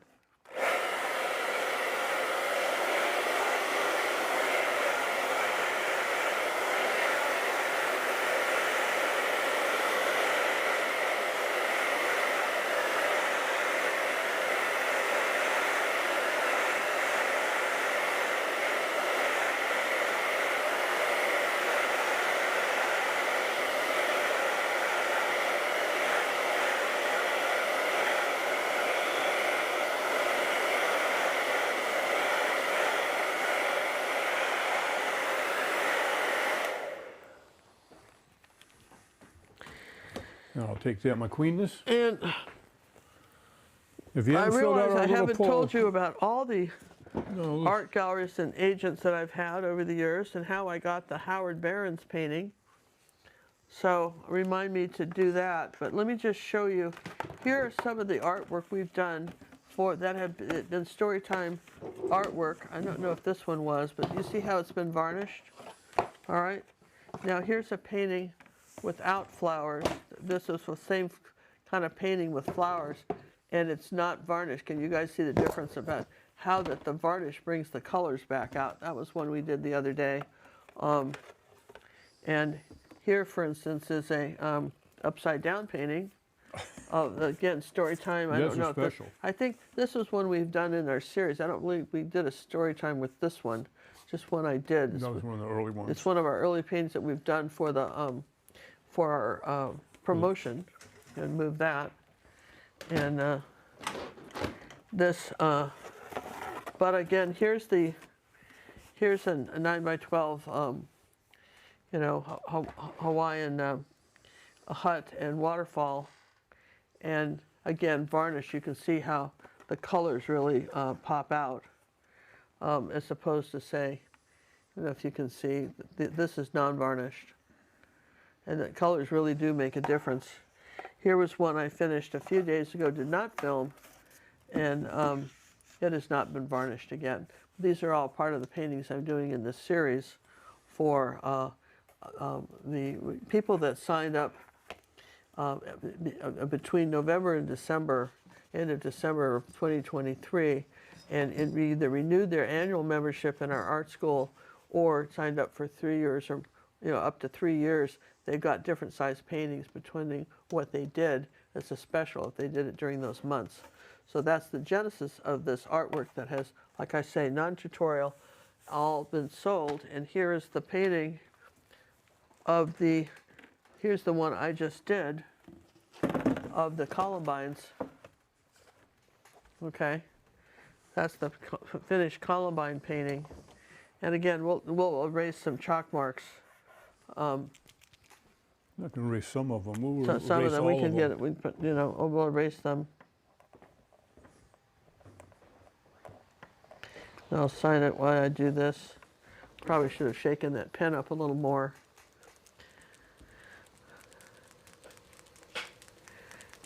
And kind of this is where I can kind of look at a painting and do the finishing touches. So I would love to know if you thought that these stories about publishers and art agents were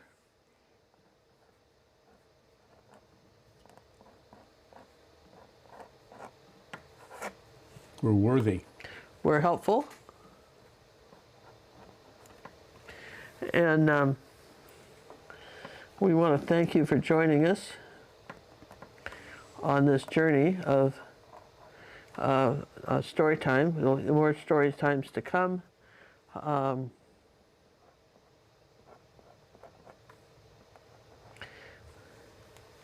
Let's see if I've got this white note. There you go.